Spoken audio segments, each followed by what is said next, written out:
क्षमा breaking Jain news. क्षमा channel में आज देखिए, मात्र 100 साल का तुम्हारा धर्म बचा है। उपाध्याय निर्भय सागर जी। पिंजरे में बंद कबूतरों को जैन संतों के सानिध्य में दिया गया जीवन दान। संपूर्ण विश्व जानता है जैन शाकाहारी होते हैं। सुधांशु त्रिवेदी। तमिलनाडु से एक अत्यंत प्राचीन तीर्थ का वीडियो देखिए। अब समाचार विस्तार से। नोएडा में चातुर्मास कर रहे पूज्य उपाध्याय श्री निर्भय सागर जी महाराज का भोपाल में पूर्व में जैन समाज को दिया गया एक महत्वपूर्ण संदेश कि मात्र 100 साल का तुम्हारा धर्म जैन धर्म बचा है। कैसे, सुनिए पूज्य उपाध्याय श्री के वचन। आज जितने युक्तियां बैठी हैं सुनो, मात्र 100 साल का तुम्हारा धर्म बचा है। ये संदेशा लेकर के आया हूं। आप कहोगे 100 साल में?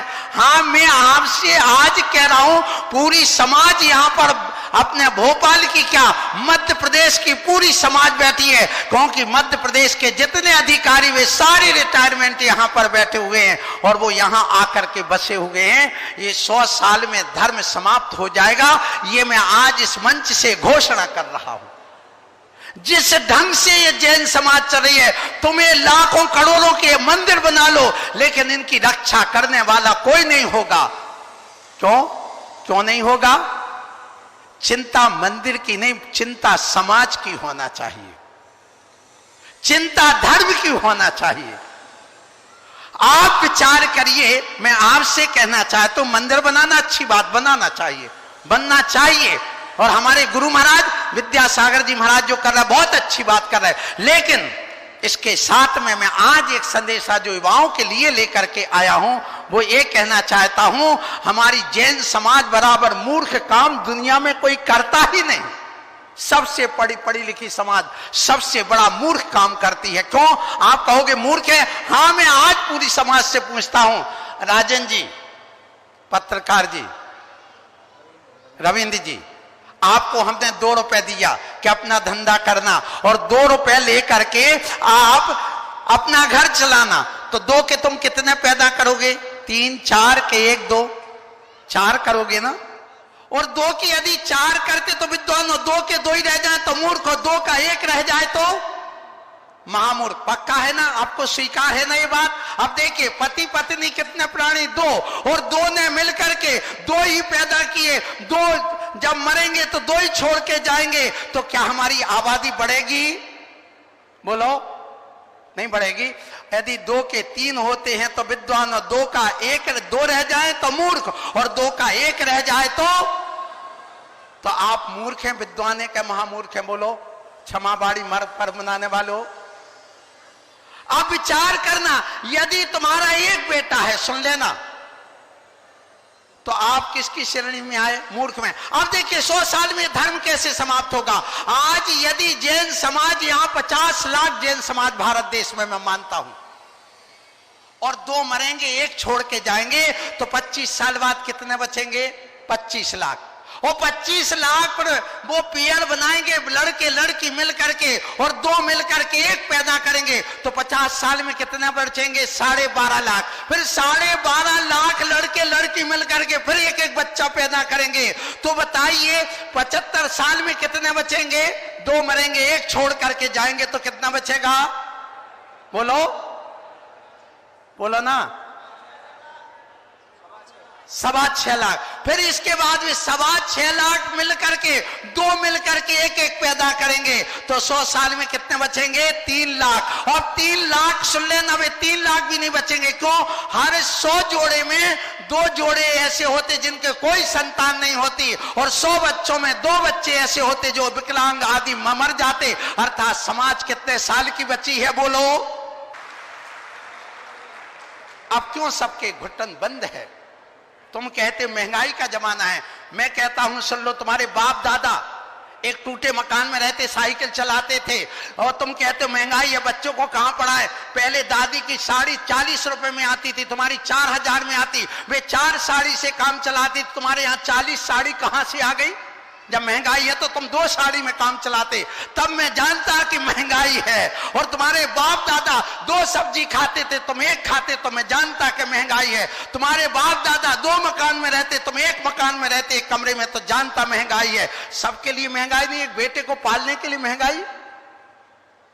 धन्य समाज।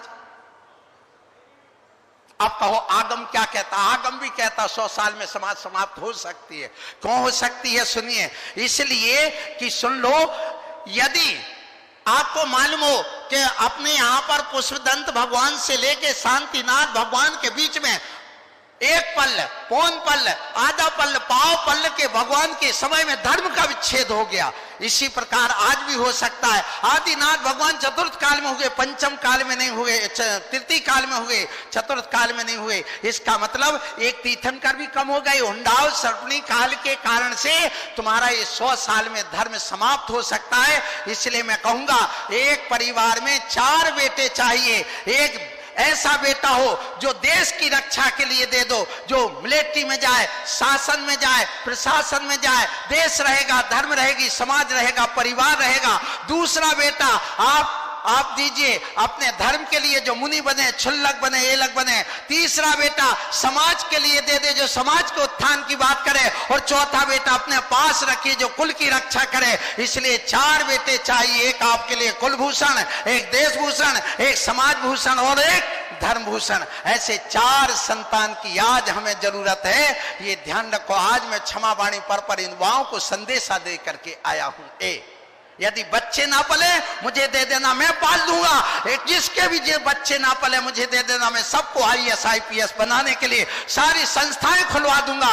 और तो आज एक सुन लो, यहाँ जनगणना फार्म एक तैयार किया गया है भोपाल का। जिनके यहाँ गरीबी हो, जिनके यहाँ बेरोजगार हो, जिनके बेटा बेटी की शादी नहीं हो रही हो, 8 दिन बाद आपके पास आदमी आएगा, वो फॉर्म भर करके देना। आपको सबको रोजगार दिया जाएगा, आपके लिए नौकरी दी जाएगी, आपके लिए पैसा दिया जाएगा, आपके धंधे चले जाएंगे, आपको सब कुछ दिया जाएगा। ये मेरी तरफ से आशीर्वाद है। इसलिए आप चिंता मत करो।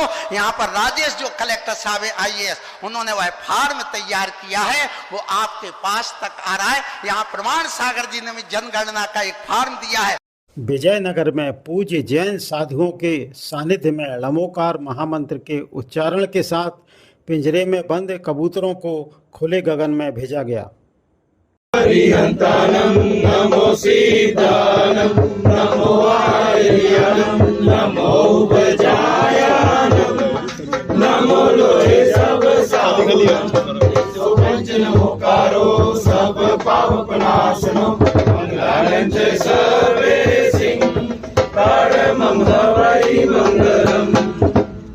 हमारा अनादिकालीन जैन धर्म जो कि अहिंसा प्रधान धर्म है, और हमारे तीर्थंकरों ने हमें यही सिखाया है कि हम सभी जीवों के ऊपर दया करें, करुणा करें और उनको अभयदान दें, उनको जीवन दान दें। हम दूसरे जीवों को अभयदान देंगे, जीवन दान देंगे, तभी हमारे जीवन के अंदर में भी सुख, शांति और निर्भयता आएगी। ये मूक जीव, ऐसे ये जीव जो कि पिंजरों के अंदर में किसी ने बंद कर दिए, बांध दिया, लेकिन आज हमारे भगवान महावीर की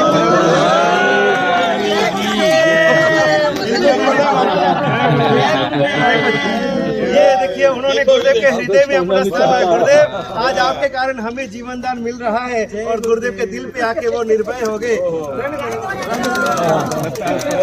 आज इनका भविष्य आनंद में हो। इसी तरह से ये भी जीव जो है वो परमात्मा के मार्ग पर बढ़े और कर्म जंजीरों से मुक्त होकर के परम पद को प्राप्त करें, ऐसी हम अपेक्षा करते। हमारे विजय इंद्र नगर से सभी गुरु भक्त पधारे हैं, गुरु वल्लभ नित्यानंद भक्त मंडल सभी पधारे हैं, और साथ में हमारे गोल्डी भैया जिन्होंने कि ये संपूर्ण जीवदया का जो लाभ लिया है, सभी पक्षियों को आज खुले गगन में भेजने का जो लाभ लिया है। तो हम सभी विजय इंद्र नगर के गुरु भक्तों का और गोल्डी भैया का, उनकी गुरु भक्ति का सबका खूब अनुमोदन करते हैं। अनुमोदना अनुमोदना अनुमोदना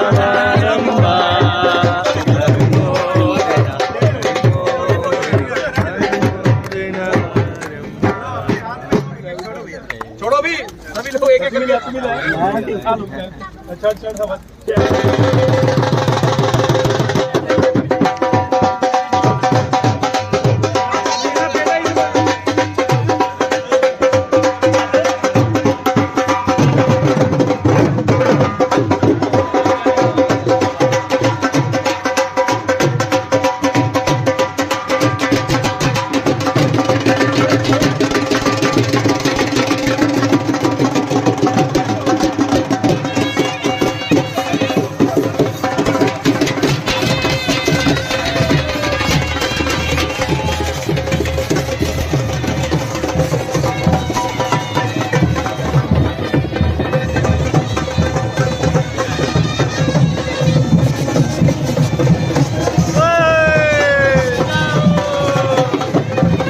भाजपा नेता एवं शुद्ध शाकाहारी भोजन करने वाले श्री सुधांशु त्रिवेदी बता रहे हैं कि सारे विश्व में यह प्रचारित है कि जैन बंधु शाकाहारी होते हैं।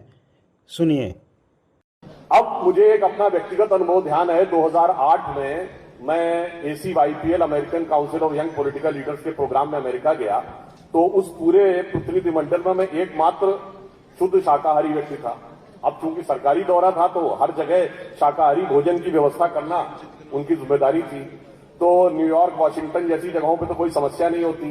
हम लोग ओहायो स्टेट के इंटीरियर में गए तो वहां पर जो वहां की स्थानीय विधानसभा होती है, वो स्थानीय सीनेट के वहां जैसे अपने यहाँ नेता मुख्यमंत्री होता, नेता प्रतिपक्ष होता, वहां राज्यपाल सिस्टम है। तो मेजॉरिटी लीडर और माइनॉरिटी लीडर कहते थे, तो मेजॉरिटी लीडर हम लोगों के वो थे होस्ट। उनको बड़ी असुविधा हो रही थी। इन्होंने मुझसे पूछा कि यू आर प्योर वेजिटेरियन। मैंने कहा यस। तो कहते हैं आर यू जैन। अब देखिए कितनी दूर तक यह प्रचारित है कि प्योर वेजिटेरियन का मतलब जैन। सियामंगलम ग्राम, तमिलनाडु स्थित एक प्राचीन दिगंबर जैन धरोहर का वीडियो देखिए जो हमें एक जैन धर्मावलंबी ने भेजी है। जय जिनेन्द्र। आज हम यहाँ पर तिरुवन्नामलाई डिस्ट्रिक्ट तमिलनाडु प्रांत का जो सियामंगलम नाम का गांव, आप यहाँ पर्वत के ऊपर जो एक जैन तीर्थ है, यहाँ पर हम दर्शन हेतु पधारे हैं। बंधुओं, ये आप जो सामने देख रहे हैं इस शिला के अंदर, बीच के अंदर भगवान श्री पार्श्वनाथ, आप देखेंगे लेफ्ट साइड में ऊपर में कमठ का उपसर्ग कि भगवान पार्श्वनाथ के ऊपर पत्थरों की वर्षा करते हुए कमठ, लेकिन नवभाव में कमठ हार जाता है और फिर यहाँ पर लेफ्ट साइड में ही नीचे की ओर कमठ भगवान के चरणों में गिर करके माफी मांगता है कि हे त्रिलोकीनाथ, अब मैं जान पाया हूँ कि आपसे बड़ी शक्ति कोई नहीं है। परंतु आप इधर देखेंगे बाहुबली भगवान, इधर महावीर भगवान, और ये नीचे गुफा के अंदर जो देख रहे हैं, अभी चाबी नहीं है इसलिए दर्शन नहीं कर पा रहे हैं। मैं कोशिश करूंगा कि आपको दर्शन कराने की। यहाँ पर अंदर जो भगवान श्री पार्श्वनाथ की प्रतिमा अत्यंत ही अतिशयकारी है, लेकिन दुर्भाग्यवश अभी कुछ समय पहले भी कुछ लोगों ने इसके ऊपर कब्जा करने की कोशिश की। इधर आप दिखाएं कि बाहर जो इन मूर्तियों को काले रंग से इसलिए पोता गया ताकि उनको अन्य जो मतांतर हैं उसको अपना बता सकें, लेकिन समय रहते हुए ये तमिलनाडु का जैन समाज जगा और उस चीज को उन्होंने कब्जा करने से बचाया। परंतु कब तक ये लोग लड़ेंगे? अगर हम सब इकट्ठे नहीं होंगे, इन तीर्थों की रक्षा नहीं करेंगे, तो कब तक एक सिपाही कब तक लड़ता रहेगा? हमारा कर्तव्य है कि हम सब पथों को छोड़ करके सिर्फ एक पथ अपनाएं, जैन पथ, और इन तीर्थों की रक्षा के लिए आगे बढ़ें। इस प्रकार के जो तीर्थ हैं शायद आप कभी नहीं देख पाएंगे। ये अगर संपदा चली गई तो समझो सब कुछ खत्म हो जाएगा। बंधुओं, आचार्य श्री सुनील सागर जी भी रोज आपको दिल्ली में उपदेश दे रहे हैं कि तीर्थों की रक्षा, तमिलनाडु जैन संस्कृति की रक्षा के लिए आगे आए। आप चेतो, समय है और तुरंत ही इन तीर्थों को बचाने के लिए एक संघर्ष, उपाय, सहायता करें। धन्यवाद। जय जिनेन्द्र। बबली जैन समाज चैनल। जय जिनेन्द्र।